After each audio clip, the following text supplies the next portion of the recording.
Breast implant surgery और उसके different planes of placement, यानी कि हम किस प्लेन में ब्रेस्ट इम्प्लांट को प्लेस करते हैं। क्या ये ब्रेस्ट के नीचे होता है, क्या ये मसल के नीचे होता है।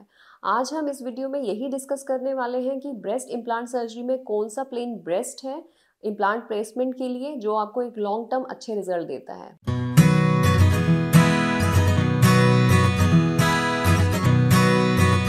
Doctor Akanksha Sharma, board certified plastic surgeon practising in Jaipur. Breast implant surgery के बेसिकली डिफरेंट प्लेन्स होते हैं प्लेसमेंट के लिए। ब्रेस्ट इम्प्लांट को हम दो तरीके से एक अलग अलग प्लेन्स में प्लेस कर सकते हैं। एक प्लेन है जो कि मसल के नीचे आता है, जिसको हम पेक्टोरलिस मसल कहते हैं। पेक्टोरलिस मसल के नीचे इम्प्लांट प्लेस किया जाता है। और दूसरा प्लेन रहता है ग्लैंड या सब ग्लैंडुलर प्लेन या सब फेशियल प्लेन हम जिसको बोलते हैं, जिसमें ब्रेस्ट ग्लैंड और मसल उसके बीच में जो होता है इम्प्लांट का प्लेसमेंट होता है। तो कौन सा प्लेन बेस्ट है बेसिकली इम्प्लांट सर्जरी के लिए। बहुत से मेरे पेशेंट ये क्वेश्चन करते हैं कि मैम सब मस्कुलर प्लेन बेटर है या फिर सब ग्लैंडुलर या सब फेशियल प्लेन बेटर है। सो बहुत सारी इस पे स्टडीज़ हुए हैं, बहुत सारे इस पे रिसर्चेस हुए हैं। प्रीवियसली सब मस्कुलर प्लेन जो था वो बहुत ही एक्सेसिबल प्लेन था, जिसमें ग्लैंड की प्लेसमेंट की जाती थी।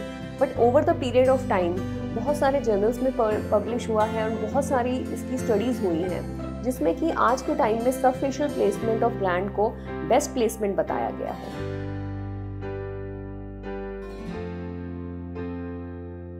सब facial plane of gland breast implant placement, जिसमें कि ब्रेस्ट ग्लैंड टिश्यू के नीचे ब्रेस्ट इम्प्लांट को प्लेस किया जाता है, जो कि एक बेस्ट प्लेन है प्लेसमेंट के लिए। बिकॉज क्यों ये बेस्ट प्लेन है बेसिकली, क्योंकि इसमें जो over the period of time studies की गई हैं, इम्प्लांट का कॉन्ट्रैक्चर रेट, जो कि एक कैप्सूल बनता है और एक कैप्सूल इम्प्लांट को कॉन्ट्रैक्ट करता है, वो बहुत ही लेस देखा गया है सब फेशियल प्लेन में।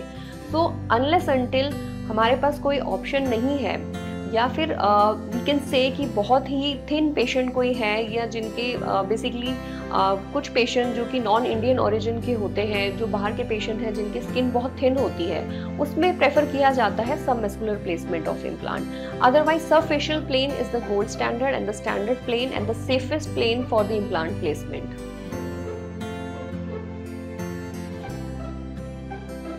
इवन जो बहुत थिन पेशेंट्स भी हैं, जिनमें सब फेशियल प्लेन से हमें थोड़ा सा बेसिकली ये रहता है कि इम्प्लांट शो ना हो, उनमें भी सब फेशियल प्लेन के साथ हम स्लाइटली जो मसल होता है उसको हम थोड़ा सा रेज कर देते हैं मीडियल साइड में, जिससे कि आपका जो इम्प्लांट होता है वो पैल्पेबल नहीं रहता है। And that is the best way of putting the implant to give you long term safe results.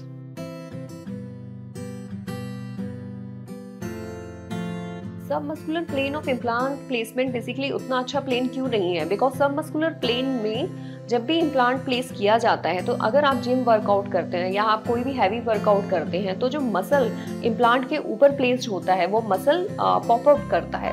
And specially implant जो होता है, जब अपर बॉडी वर्कआउट किया जाता है तो फिर वो बहुत विजिबल हो जाता है। इसलिए जो सब मस्कुलर प्लेन है, विजिबिलिटी की टर्म्स में it is not a good plane to place.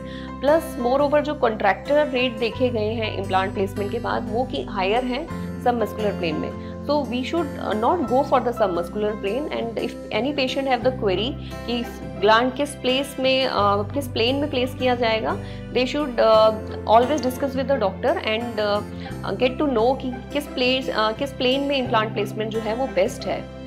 The plane of placement of the implant is very important, so always discuss with your plastic surgeon once you are undergoing breast implant surgery कि किस plane में implant place किया जा रहा है, and आपका skin quality कैसी है, plus आप एक gym workout करते हैं या फिर आप एक upper body workout के लिए addicted हैं।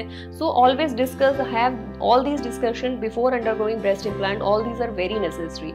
We will be making more videos about the breast implant surgery and its placement. You can subscribe to our channel and follow us.